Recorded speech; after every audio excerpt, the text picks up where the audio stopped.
સુખસર ગામ ખાતે દયાળુ હનુમાનજી મંદિર ગ્રાઉન્ડમાં સુખસર મંડળ દ્વારા વિરાટ હિન્દુ સંમેલનનું ભવ્ય આયોજન કરવામાં આવ્યું। આ મંડળ હેઠળ આવતા સુખસર, ખાખરિયા, દાનીખોટ, મોટા નટવા અને બચકરિયા સહિતના ગામોમાં હિન્દુ સમાજના લોકો મોટી સંખ્યામાં ઉપસ્થિત રહ્યા હતા। કાર્યક્રમની શરૂઆત વિશ્વકર્મા મંદિરથી ભવ્ય કળશયાત્રા અને શોભાયાત્રા દ્વારા કરવામાં આવી હતી।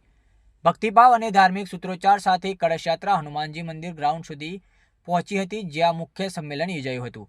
આ સંમેલનમાં મુખ્ય અતિથિ તરીકે ઇન્દોરના મનોજભાઈ પરમાર પણ ઉપસ્થિત રહ્યા હતા અને તેમના અધ્યક્ષસ્થાને કાર્યક્રમ યોજાયો હતો। પોતાના પ્રવચનમાં તેમણે હિન્દુ સમાજમાં ચાલતા આંતરિક ભેદભાવ દૂર કરી એકતા જાળવવાની જરૂરિયાત પર ભાર મૂક્યો હતો।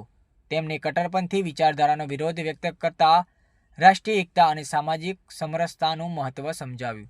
તેમણે જાતપાતને કરો વિદાય, હિન્દુ હિન્દુ ભાઈ ભાઈ જેવા સૂત્રોચ્ચાર સાથે સભાને સંબોધિત કરી અને દેશપ્રેમ તથા સંસ્કૃતિ પ્રત્યે જાળવવાનું આહવાન કર્યું હતું। કાર્યક્રમમાં સુખસર ગામના સરપંચ નરેશભાઈ કટારા સહિત અનેક અગ્રણીઓ ઉપસ્થિત રહ્યા હતા। ગામના ભાઈઓ, બહેનો, વડીલો, માતાઓ તથા યુવાનો મોટી સંખ્યામાં હાજર સંમેલનને ઉત્સાહભેર સફળ બનાવ્યું।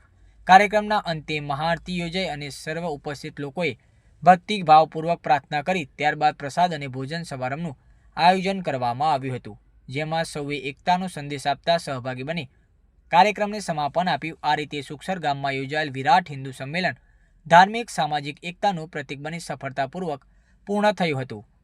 Editor and chief Pankaj Ninama, Dahod.